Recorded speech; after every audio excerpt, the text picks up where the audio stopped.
Alrighty, welcome back everyone. We just talked about some of the fall camp intel. There were a ton of scrimmages throughout the weekend. We did have a tough injury to Ruben Owens over there at Texas A&M and a number others that came in throughout the weekend. We'll break down a number of different notes throughout the week because a lot of stuff has come out throughout this weekend, so we'll break it down as this week goes on. But let's get into some Monday questions. Let's break down some of the week 1 questions I have. We did this a little bit ago. If you want to go check out the first segment in case you think, why isn't he asking this? I probably asked it on the first segment, but let's get into this and let's talk about Florida first, because this is one of the most interesting teams in the country. I talked about it last week that they need a week 1 win, likely more than any other team in the country. And the reason is pretty simple. I think this is a really interesting team that could be dangerous as you get throughout the rest of this year, but they need one very, very important thing, and that's just momentum. This is a team that has a ton of talent. This is a team that has a ton of things that are in place. They need belief. They need to make sure that once they get on that football field against Miami, they know that they can play. And if they walk out the door with a win, then you're feeling really confident as you head into the season. You knock off Miami, an in-state rival. That is a huge boost to your season. You absolutely roll over Samford, and if you don't, you got a whole other problem. But at the end of the day, let's just say you roll over Samford, and then you have A&M coming to town. New head coach, a lot of new things going on there. You're playing in the swamp. You have some confidence going. Maybe you win that one too, and then you have Mississippi. You go to Mississippi State. You get UCF at home. You should be favored in both. That's 5-0. You're 5-0 after 5 games, and you're in a position where you've beaten Miami, you've beaten Texas A&M, you've beaten UCF, you've beaten 3 teams that, frankly, are good teams. They're not necessarily top flight teams or anything great Miami might be, but at the end of the day, those are really good wins and build a ton of confidence as you head into the part of the season that is going to be a nightmare, where you add Tennessee, Kentucky, Texas, Georgia, LSU, Ole Miss, Florida State, all of the teams that they play down the stretch.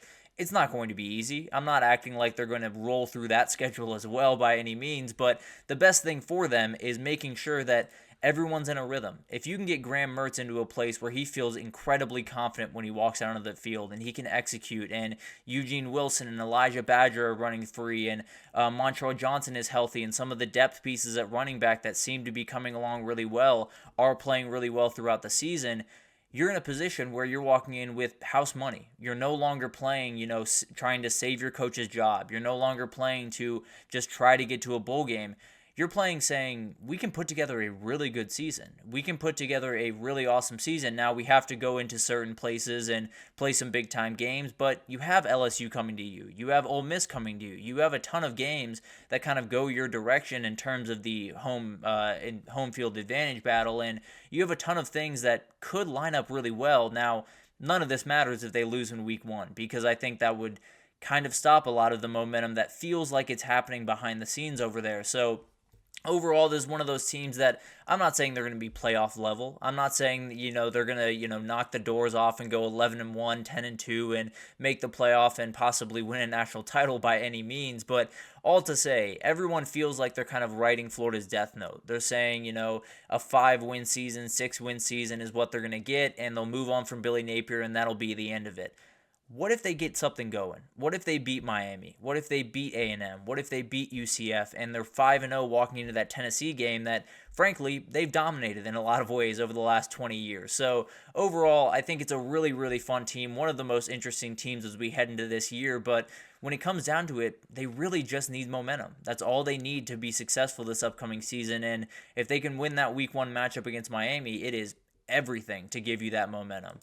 Another one that I'm watching is Penn State. Are they walking into a little bit of a trap in week 1? We talked about this a little bit on last week's show when we talked about one of the Penn State questions as we head into this year. But last year, Penn State won by 23 points. And frankly, when you look at that, you think they blew them out, right? And frankly, to a certain extent, they did. There was never a moment in that game where you were like, man, West Virginia is really going to win this one. There were moments in that game where Penn State did not have full control, though. They went into that fourth quarter only up by 14 points and were able to pull away down the stretch of that game. So overall, I think that's a game that was a little bit closer than some people are realizing, and Garrett Green is one of those guys that just thrives on home field atmosphere. He is one of those guys, I kind of compared him to Baker Mayfield, not necessarily from a play style perspective, but just from an energy perspective. he feels like when he has that crowd behind him, when he has that energy behind him, he just elevates his game to another level. So that could absolutely help him. I think when you look at this game and you look at what Penn State is capable of doing this year, they could walk in and dominate. That is on the table. Now, am I betting that? Not by any means, because I think this West Virginia defense got a lot better from a year ago. I think the running back duo between Jaheim White and CJ Donaldson is going to be as good as there is in the country. I think the Penn State defensive line is going to be more than fine, but if you can run the ball effectively, if you can wear them down a little bit, then you just need a couple of plays down the stretch of that game to make that win. So overall, I think you look at this and you might be catching Penn State at the perfect time with the coordinators still kind of getting a groove. Drew Aller's trying to get into the season. The wide receivers might not be all the way there. And then you have a West Virginia team that feels pretty confident stepping into the season. They have the same quarterback, have the same running backs, a lot of the same wide receivers, feel really good about their defense from a year ago. So overall, this is a game that is a lot more interesting than people are, I think, giving it credit for. Maybe some people are watching this as much as I am, but this is one that West Virginia could absolutely steal. Now, if Penn State goes in there and dominates, we should be looking at that as hugely impressive. If West Virginia steals one, wouldn't necessarily surprise me too much, but that'll be obviously really, really fun to watch there. The other thing we have to talk about is the defenses in that LSU-USC battle. That's the one that everyone's wondering about, how ready are these defenses for that week 1 matchup? And this is kind of an interesting question because there's two different thought processes here where you have new staffs at both places, and one has, I would lean a little bit more talent when you look at the personnel, but then you look at the other side, I think the coaching level and the ability to play a certain type of football on the defensive side of the ball and still have success is on one side. So overall, I think LSU is just further along. I think you look at the 9-3 record compared to USC 7-5 a year ago, and it shows that a little bit. And it's not necessarily from a personnel perspective, because frankly, I might lean a little bit USC's direction in that respect, weirdly enough. But I think when you look at strength and conditioning, when you look at how ready they are to play those big-time teams that they're going to play, USC can't do that. They're at least not at a place where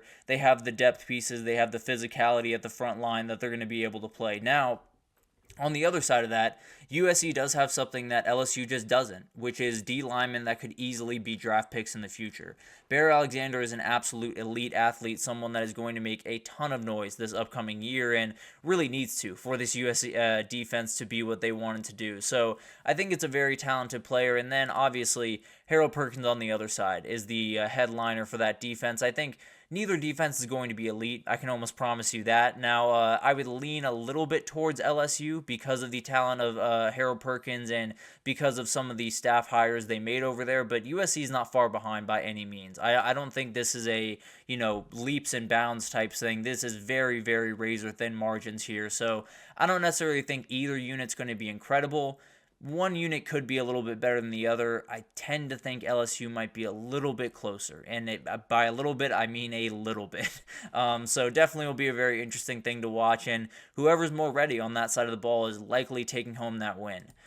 Can UGA start the season with a dominating win is the big question I have, because you look at this game against UGA and Clemson, I think that's the way a lot of people look at it. They look at it as Georgia's going to walk in, maybe not get an Oregon-type win, but get something like that. Get a dominating win and then walk back into Athens, feel very confident about the season they're about to have. I think this is one we should pay a little bit more attention to, because I talked about it last week, where I said this Clemson team just looks a little bit more like the teams that we become accustomed to winning titles at Clemson, where you have a really good D-line, you have a solid O-line, you have playmakers on the outside at wide receiver like you didn't have before. The support staff, the overall staff around Dabo Swinney is much, much higher than it ever has been, at least over the past couple of years. So you feel really good, right? You feel pretty good about this Clemson team, and Georgia probably won't just walk in and be able to outright dominate this thing, because the two worries that UGA has, interior defensive line and secondary, Phil Maffa is going to test that interior defensive line. I absolutely promise you that. And then you have talented freshmen on the outside for Clemson that will definitely try to test that secondary. So overall, I think when you look at that 2021 game, I don't necessarily see this playing out the same way. I do think it's going to be close. I don't necessarily think it's going to be this huge blowout game for UGA, but if UGA does walk in there and wins by 14, 21, 28 points, they're a team that might just be on their way to a third title in 4 years, because this is not a Clemson team that is the Clemson team from the last 2 years. I can promise you that. This is a very different team, and although they won't be a finished product in week one, if Georgia can walk in there and just beat the brakes off them, we're going to have a conversation about Georgia, possibly doing something really special this upcoming year.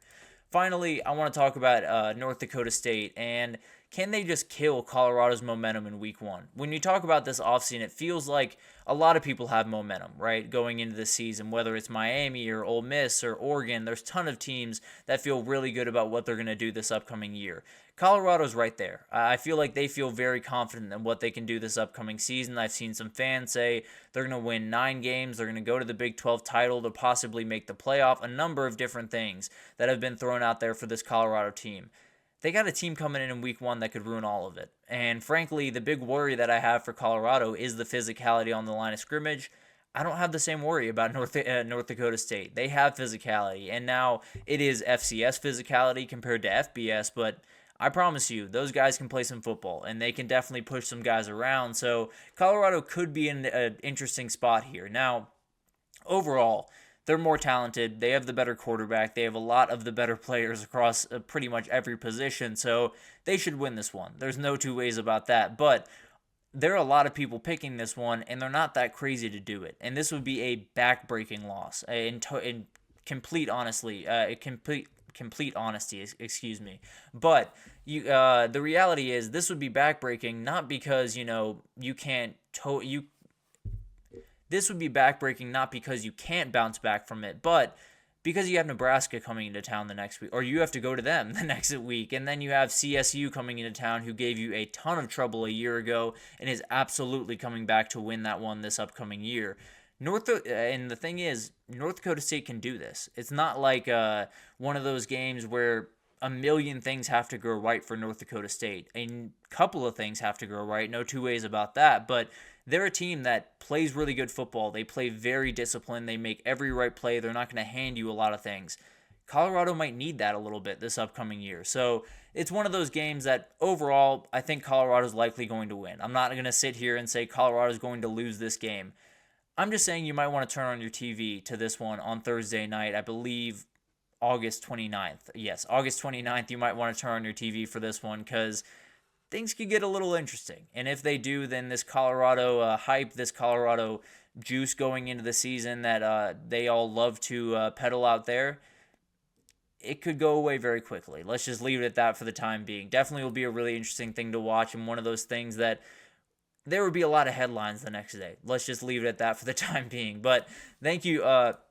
That'll do it for this edition of the GSMC College Football Podcast, brought to you by the GSMC Sports Network.